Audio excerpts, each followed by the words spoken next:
Phyto plankton. அது என்ன phyto plankton அப்படின்னு நீங்கள் யோசிக்கிறீங்க இல்லையா? அதாவது இந்த உலகம் இன்னைக்கு வந்து உயிரோடு இருக்குது, உலகத்தில் நம்ம எல்லாரும் உயிர்ப்போடு இருக்கோம் அப்படின்னா அதுக்கு காரணமே இந்த பைட்டோ பிளாங்டன் தான். இது வந்து ஒரு சாதாரண ஒரு பாசி, கடல் பாசி இது, அவ்வளோதான். ஆனால் இந்த கடல் பாசி இல்லைன்னா இந்த உலகமே அழிஞ்சிரும். எவ்வளோ பெரிய பெரிய மரங்கள் இருக்கிறது, மலைகள் இருக்கிறது, எவ்வளோ பெரிய பெரிய உயிரினங்கள்லாம் இருக்குது இல்லையா? ஆனால் இது எல்லாமே உயிரோடு இருக்கிறதுக்கு எது காரணம் அப்படின்னா இந்த சாதாரண பாசி தாங்க. அதாவது கடலினுடைய மேற்பரப்பில் இருக்கக்கூடிய இந்த பாசி வந்து பார்த்திங்கன்னா சூரியனுடைய ஒளியை உள்வாங்கி ஒளிச்சேர்க்கை செய்து இது உயிர் வாழுது.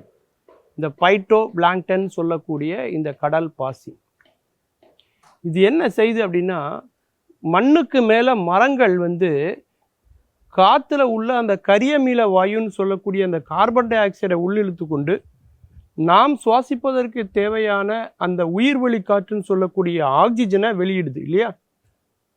இந்த பணியை தண்ணிக்கு கீழே, கடல் மட்டத்துக்கு கீழே பண்ணக்கூடிய ஒரு தாவரம் தான் இந்த கடல் பாசி. இந்த கடல் பாசி வந்து பார்த்தீங்கன்னா இந்த பணியை சரியாக செய்யலை அப்படின்னா என்ன ஆகும்? சூரியனுடைய வெளிச்சம் அந்த கடல் நீர் மேலே விழுகிற போது அது நீல நிறத்தை தவிர மற்ற எல்லா நிறத்தையும் பிரதிபலிப்பதனால கடல் நீல நிறத்தில் நமக்கு தோன்றுது இல்லையா? ஆனால் இந்த கடல் பாசி இருக்கிற இடங்கள் வந்து பார்த்தீங்க அப்படின்னாக்கா பச்சை நிறங்களில் அந்த கடல் தெரியும். ஏன்னா அது பச்சையை வந்து என்ன செய்யுதுன்னா பிரதிபலிக்குது. அது மட்டும் இல்லை, இந்த கடல் பாசி தான் கடலில் உள்ள மீன்கள், கடலில் இருக்கக்கூடிய பல உயிரினங்கள், ஏன் திமிங்கலம் முதற்கொண்டு பல உயிரினங்களுக்கு உணவாக எது பயன்படுது அப்படின்னா இந்த கடல் பாசி தான் பயன்படுது. இந்த கடல் பாசி என்ன பண்ணுது? கடல் நீரில் உள்ள கரைந்திருக்கக்கூடிய அந்த கார்பன் டை ஆக்சைடுன்னு சொல்லக்கூடிய அந்த கரியமில வாயுவை அது எடுத்துக்கொண்டு அந்த ஒளிச்சேர்க்கையின் மூலமாக நீர்மட்டத்துக்கு மேலே என்ன செய்யுதுன்னா அதை ஆவியாக்கி மேலே அனுப்புது.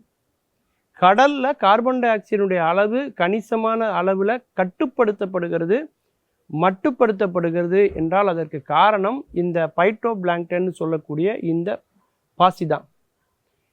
இது பாதிக்கப்பட்டால் என்ன ஆகும் அப்படின்னா, அந்த இடத்துல கடல் வந்து அடர் நீல நிறத்தில் தெரியும், அல்லது அடர் பச்சை நிறத்தில் அந்த கடல் வந்து தெரியும்.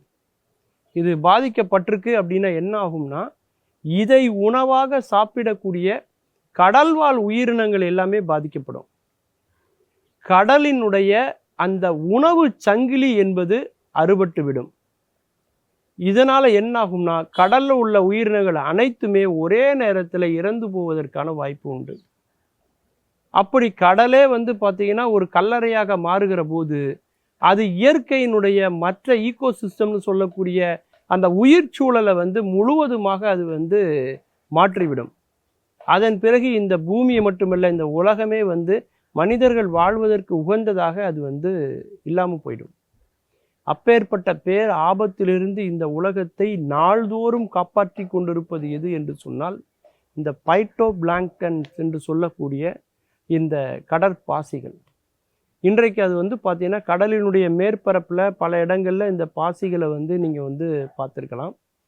அதனுடைய ஒளிச்சேர்க்கையாக இருக்கட்டும், அதனுடைய அமைவிடமாக இருக்கட்டும், எல்லாமே வந்து பார்த்திங்கன்னா ஒரு சில பாக்டீரியாக்கள் போன்ற பல நுண்ணிய உயிரிகள் வாழ்வதற்கான ஒரு வாழிடமாகவும் இந்த இது இருக்குன்னு சொல்லலாம்.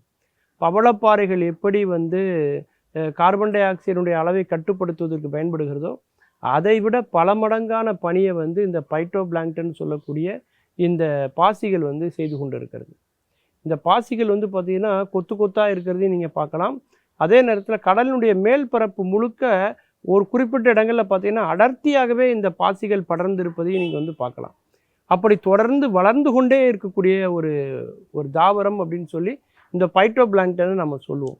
ஆனால் இதே நேரத்தில் கடலில் ஏதாவது ஒரு பிரச்சனை வரப்போகுது அப்படின்னா அது நம்ம எதன் மூலமாக தெரிஞ்சுக்கலாம் அப்படின்னா இந்த தாவரம் பாதிக்கப்பட்டிருக்கா இல்லையாங்கிறத வச்சே கடலில் என்ன மாதிரியான ஒரு மாற்றம் வரப்போகுது, கடலில் சுனாமி வரப்போகுதா, நிலநடுக்கம் வரப்போகுதா, கடலில் இருக்கக்கூடிய உயிரினங்களில் ஏதாவது ஒரு ரசாயன கலப்பு இருக்கா என்று கடலை முழுமையாக தீர்மானிக்கக்கூடிய ஒரு மானிட்டர், ஒரு இண்டிகேட்டர் எதுனா இந்த பாசி தான்.